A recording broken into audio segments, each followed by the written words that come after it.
Aleluia, aleluia, aleluia. Velona Jesosy, velona Jesosy, velona Jesosy Kristy. Resina ny fahafatesana. Izy dia niteny hoe izaho no fananganana ny maty sy fiainana. Zay mino aho na dia maty aza dia ho velona indray, ary zay rehetra velona ka mino aho dia tsy ho faty mandrakizay. Tsy azo ny fasana ny tazomina izy, satria ilay masina Israely, satria ilay masin'Andriamanitra, ilay tsy manatsiny, ilay tsy misy ota, fa ilay masin'Andriamanitra velona mandrakizay. Hitondra fahavelomana ho anao koa izy raha manaraka an'izao teny izao. Hitondra fiainana ho anao izy. Io marina eo amin'ny fiainanao zany fahaveloman'i Jesosy Kristy zany. Hoy Jesosy, satria velona aho dia ho velona ihany koa ianareo. Ampitiavana sy ampifaliana no iarabanantsika tsirairay avy manaraka an'izao fandaharana miomana iaona amin'Andriamanitra ao izao indray amin'ity oktobra 17 ity. Ny fanamasina ny anazava, hitazona ny fandrenesana, anokatra ny masitsika, ampianatra, ampahery, ampijoro atsika eo ampanarahana izao fitoriana izao.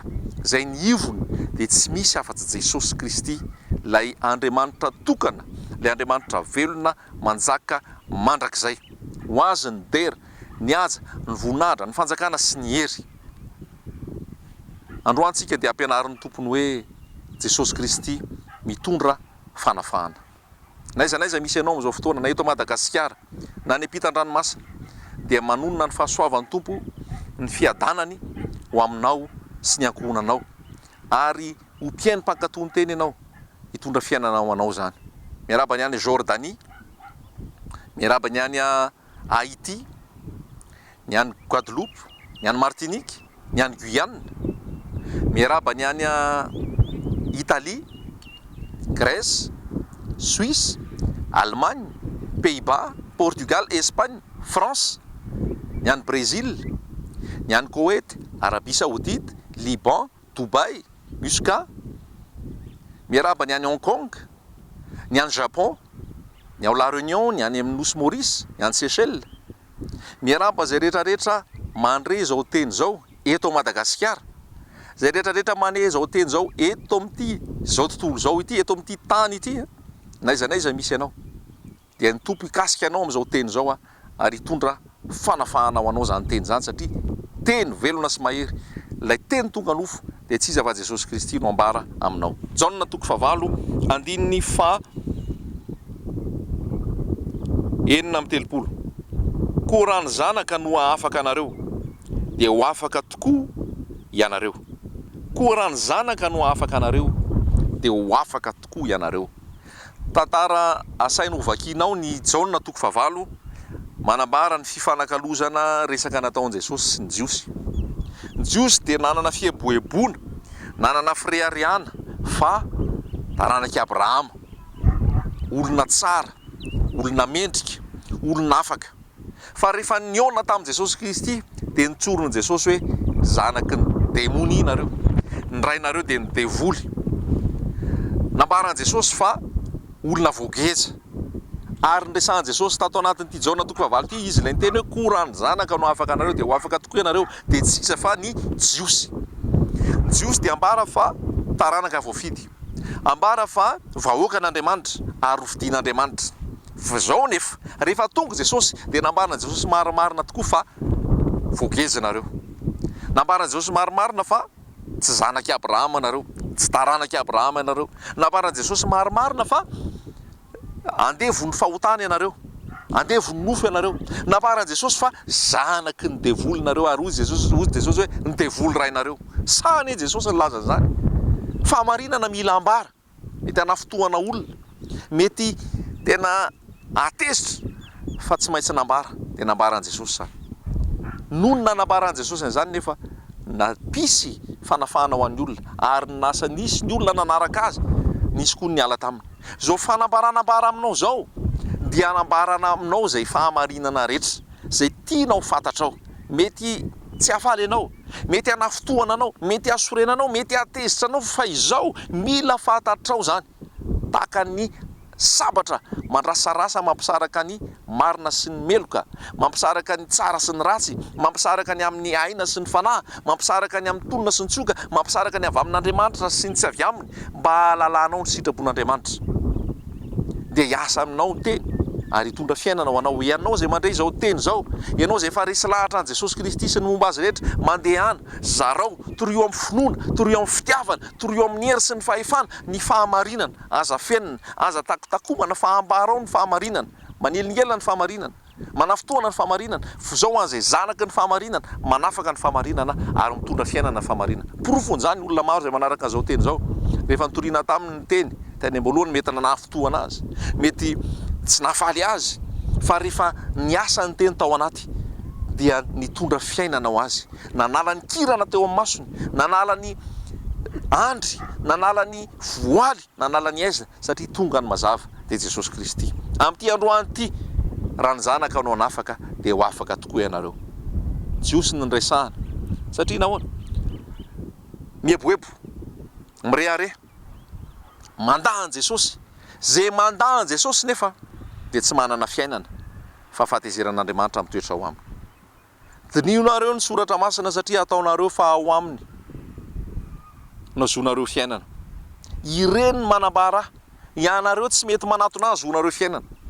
Ny ambaran'ity baiboly ity dia Jesosy Kristy. Ny jiosy nefa mandahan Jesosy Kristy tsy ho Mesia, ary hatramin'izao ny jiosy tsy manaky an Jesosy ho Mesia. Dia ny ala lasa nomenany jentilisa, dia maro ny jentilisa nandray ny famonjena noho ny famafisakatoka sy ny famasifisafony ny jiosy. Andriamanitra manamafy fo izay tiana mafisana fo, ary manamora ny fo izay tiana amorana fo. Misaora ny tompo fa no amorana ny fonao, tsy ho fo vato fa ho tonga fo nofo, fo manaiky ny tenin'Andriamanitra. Inona ny mangeja anao? Ny firehariana, ny fizaozaoana, ny fieboeboana. Jesosy Kristy anafaka anao amin'izany. Tsinotsinony ianao, fotaka, vovoka, entona, zavona, ahitra, aloka ihany izay miseho vetivety. Noho izany tsy misy tokony irehariana. Inona ny zavatra azonao ka tsy niraisinao? Ary raha nandray ianao nahoana ny tahaka ny olona tsy mandray? Fa raha fahaizana, fahalalana, arena, voninahitra, fahendrena, izany rehetra izany dia avy amin'Andriamanitra. Ary tsy misy tokony ireharehanao, fa zay te irehareha izy voasoratra ao amin'ny Jeremia, dia aoka irehareny amin'ny fahalalany an'Andriamanitra Jehovah Ray.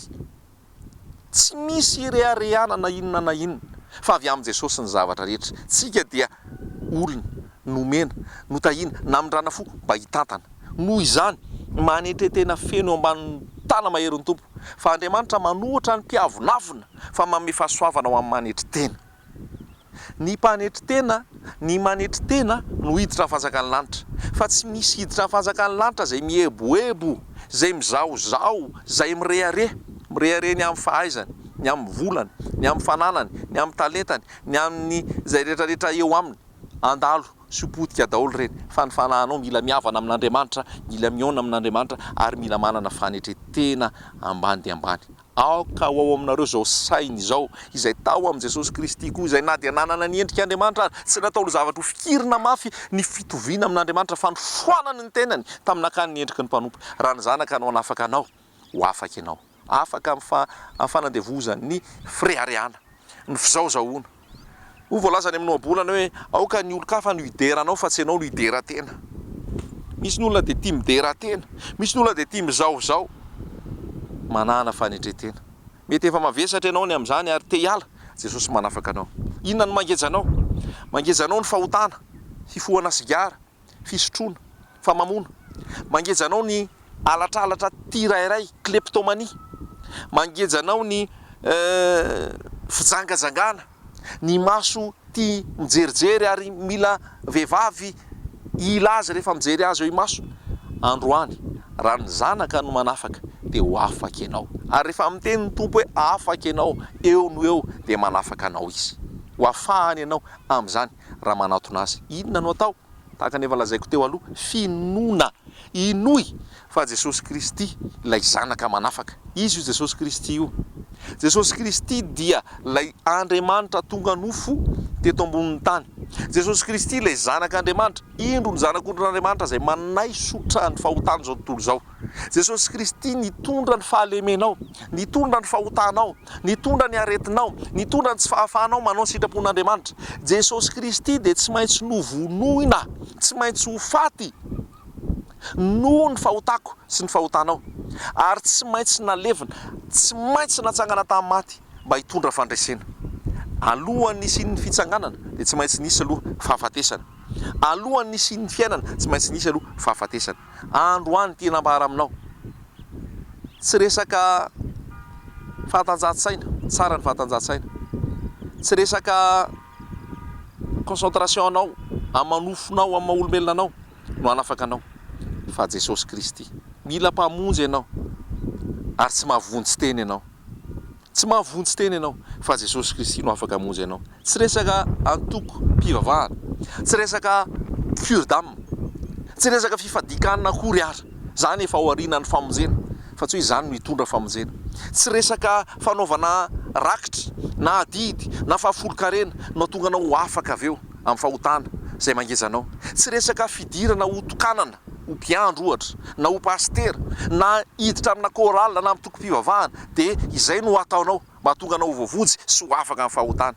Diso hevitra ianao, diso fijery ianao, diso fahanao ianao raha zany nataonao. Fa maro nanandrana an'izany hoe andehanao mpiandry, andehanao pastera, andehanao diakona, andehanao hiditra anaty kôrala, hiditra anaty toko-pivavahana mba ho afaka amin'ny fahotana, mba ho afaka amin'ny fangejany nofo, mba ho afaka amin'ny fahazaran-dratsy, mba ho afaka amin'ny filana ratsy. Fa tsy afaka, tsy afaka, satria tsy voalaza hoe, tsy voateny hoe raha hanao pastera ianareo dia ho afaka tokoa, raha hanao mpiandry ianareo dia ho afaka tokoa, na hoe raha hanao kôrala ianareo, raha hanao diakona ianareo, raha hanao mpitondra filazantsara ianareo dia ho afaka tokoa. Tsy manafaka izany. Azay mahatonga ny olona mitondra faharavana sy fampitehana, mahatonga ny olona mpitory fivavahana dangereux raha tsy nahazo fanafahanao amin'i Jesosy ka mandeha mitory. Satria olona voageja, olona voafatotra, olona andeha voafahotana, olona mbola misy pozina fa nandeha hitory, rehefa pozina ny eo aminy dia pozina no zaraina. Tsy manana zavatra ho zaraina ny olona fa tsy izay ananany ihany. Ka raha olona mbola tsy afaka, olona mbola tsy manana fahafahana, olona mbola tsy miaina ao anatin'ny fahalalahany fanahy mandresy fahotana, mandresy nofo, mandresy ny satana, mandrefa izao tontolo izao, mandresy ny fombafomba rehetra no andeha hitory, andeha hiasa, dia hamafy-poziny izany olona izany. Porofon'izany nge izao hitantsika izao hoe be da be ny pastera manolana zaza tsy ampy-taona, be da be ny pastera no mijangajanga, be da be ny pastera no mangala-bola, be da be ny pastera no misara-panambadiana. Satria nahoana? Tsy manana fahafahana, satria tsy nanana fahafahana atao amin'ilay zanaka. Raha ny zanaka no afaka anareo dia ho afaka ianareo, fa tsy hoe raha ny fifadikanana no hanafaka anareo dia ho afaka ianareo, raha ny fidirana ho mpianatra baiboly no afaka anareo dia ho afaka ianareo, raha ny fidirana ho amin'ny asan'Andriamanitra no afaka anareo dia ho afaka ianareo. Tsy manafaka izany tompoko. Ary provy izany be da be ny mpitory filazantsara, olona tsy afaka amin'ny fahotana, tsy afaka amin'ny fizangajangana, tsy afaka amin'ny langa, tsy afaka amin'ny fitiavam-bola, tsy afaka amin'ny fahalotona. Dia rehefa tsy afaka, rehefa mametra tanana izy, dia izay rehetrarehetra tsy fahafahanao aminy ao sy ny toetra sy ny zavatra ananany mifindrany amin'olona. Rehefa miasa izy, rehefa miteny izy, dia zavatra tsy mitondra fiainana. Androany mitsara, mijanona, tokana ny vahaolana, ny zanaka Jesosy Kristy, lay maty, nitsangana tamin'ny maty, velona mandrakizay, mitondra ny fahalemenao, mitondra ny tsy fahaizanao manao sitrapon'Andriamanitra. Ary tadio amin'ny Romanina 5 dia voalaza fa lay toetranao taloha, lay olona taloha dia niara-nombona taminy teo amin'ny hazofijaliana ihany koa, animbana ny tena niota. Ary rehefa nalevona iny dia nitsangana tamin'ny maty, dia mitsangana fiainam-baovao. Ino izay? Maty teo amin'ny hazofijaliana Jesosy, niara-maty teo koa ianao. Nalevon Jesosy, niara-nalevona taminy ianao. Rehefa nitsangana Jesosy, nitsangana fiainam-baovao, mitsangana fiainam-baovao ihany koa ianao. Finoana, raisinao amin'ny finoana izany teny izany, tsy misy ezaka avy aminao, tsy misy fiezahany nofo, fa tsy misy famonjena avy aty amiko na aotra faingo-dimy isan-jato ary, fa 100 isan-jato ny famonjen'Andriamanitra atao amin'i Jesosy Kristy. Fa ny any ataonao mandray izay famonjena izay, mino izay famonjena izay, miaina an'izay famonjena izay. Olona vaovao ianao amin'i Jesosy, afaka fahotana ianao amin'i Jesosy, ao amin'i Jesosy fa tsy ao amin'ny pastera, na ao amin'ny mpaminany, na ao amin'ny mpampianatra, na ao amin'ny apôstôly, na ao amin'ny bisôpy, na ao amin'ny révérend. tsy anarana noforon'olona ary anarana tsy mitondra fiainana fa Jaona toko fa 10 Jesosy le mpiandry tsara. Asan'ny apôstôly toko efatra andiny faharoa ambin'ny folo. Tsy misy anarana omena ny olona azona famonjena eto ambony tany afa-tsy ny anarana Jesosy Kristy irery ihany, ilay zanaka. Raha ny zanaka no hanafaka anareo dia ho afaka ianareo. Afaka amin'ny tsy fitiavana, afaka amin'ny lolo-po, afaka amin'ny fahasiahana, afaka amin'ny fahatezerana, afaka amin'ny tsy famelan-keloka, afaka amin'ny langy, afaka amin'ny risoriso, afaka amin'ny fitiavam-bola, afaka amin'izay fahotana rehetra. Miracle zany. Famonjena nataon'i Jesosy teo amin'ny hazo fijaliana. Raiso ampinoana.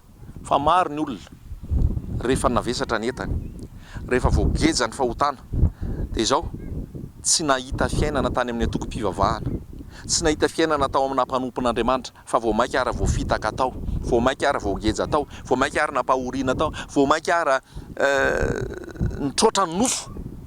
Mety hoe 2 volana, 3 volana, ohatra ny modimody endry sy nety teny. Fa tapitra ny 2 volana sy ny 3 volana, verina indray le fahotana, verina indray le nofo. Satria nahoana? Nofo ny aina, nofo ny ezaka, olombelona nitondra famonjena. Fa rehefa Jesosy Kristy, lay mpanjaka ny mpanjaka sy tompony tompony no tonga, miova ny zavatra rehetra. Indro avosiko ny zavatra rehetra. Jesosy Kristy rehefa tonga amin'ny toerana ray, lazaiko anao, mangovotra ny devoly, mijaly ny devoly. Ny fanahin'i Jehovah tompony tonga ato amiko hoy Jesosy. Nanositra hitory teny somafaly izy ho an'ny ory, anafaka ny ampahoriana, hitondra teny somafaly, ilaza ny taona-kasitrahana. Jesosy Kristy rehefa tonga amin'ny toerana anankiray, afaka ny olona, manaiky ny fahotany ny olona. Lasa misy fahamasinana amin'ny toerana anankiray, lasa misy fahatahorana an'Andriamanitra, lasa tsisy lolo-po, tsisy fahatezerana, tsisy fiafinafonana, tsisy fialonana, fa lasa malemy fanahy tahaka an'i Jesosy, lasa mora fo tahaka an'i Jesosy, lasa mahay mandefitra tahaka an'i Jesosy, lasa feno fitiavana tahaka an'i Jesosy, lasa mahay manome lalana ny olona alohan'ny tena rehefa ao amin'i Jesosy, lasa tsy mitady ny azy. Satria nahoana? Lasa toetran'i Jesosy no toetranao. Lasa toetran'i Jesosy no toetranao. Aza makatahaka olombelona, aza makatahaka mpampianatra, aza makatahaka mpanompon'Andriamanitra, fa ny modely alainao tahaka Jesosy Kristy. Raha ny zanaka no hanafaka anao, ho afaka ianao. Ho afaka ianao amin'ny aretina izay mahazo anao. Na inona aretina mahazo anao, cancer, sida, fahajambana, marenina, mona, clémaine, boka, sciatique, resaka infection urinaire, resaka mivoto any an-kibo na any amin'ny tratra, resaka kyste ovarienne, resaka fahamombana, resaka ninona aretina, mandohalika eo anatrehan'i Jesosy zany, ary manaiky androany fa Jesosy ny tompo. Sitrany ianao amin'ny anaran'i Jesosy, afaka amin'ny sigara, afaka amin'ny toaka, afaka amin'ny paraky, afaka amin'ny fanevozan'ny nofo, afaka amin'ny fijangatsangana, afaka amin'ny fahalotona. Lasa ho tian'i Jesosy bebe kokoa ianao. Lasa ho tian'i Jesosy ianao. Ary rehefa tian'i Jesosy ianao dia hankahala fahotana. Ary rehefa ho tian'i Jesosy ianao dia ho tiany hafa, ho tiany rahalasy anabava, ho tiany vady aman-janakao, ho tiany ankohonanao, ho tiany olona rehetra. Fa izay le fiainana miaraka amin'i Jesosy. Izay le fiainana miaraka amin'i Jesosy. Tiana ambara aminao zany. Ny mahatonga zany dia zao, ny fandraisanao an' Jesosy. Ny teny dia tonga nofoka nonona tamintsika. Zay rehetra nandray azy dia nomeny hery ho tonga zanak'Andriamanitra, ho tonga zanak'Andriamanitra, fa tsy hoe ho tonga anarana toko-pivavahana, ho tonga mpanompon'Andriamanitra, ho tonga lehilahin'Andriamanitra, ho tonga zanak'Andriamanitra, nomena hery. Zay ianao rehefa ao amin'i Jesosy. Raha ny zanaka ny manafaka dia ho afaka tokoa ianao. Androany Jesosy Kristy no atoroko anao zay rehetrarehetra mandre ahy. Raha efa ao amin'i Jesosy ianao, miorena tsara, aza miova, mitomoera ao hatramin'ny farany, fa io ny lalana sy fahamarinana ary fiainana, tsy miovaova io ary tianao hatramin'ny farany. Io ny tena izy. Fa ny ankoatr'izay tsy izy. Aza vela hozongozon'ny olona, sy adaladalain'ny olona, sy ilangilany amin'ny zavatra maro samihafa, fa Jesosy Kristy ilay Andriamanitra velona, ilay tokana, ilay mpamonjy, izy no izy.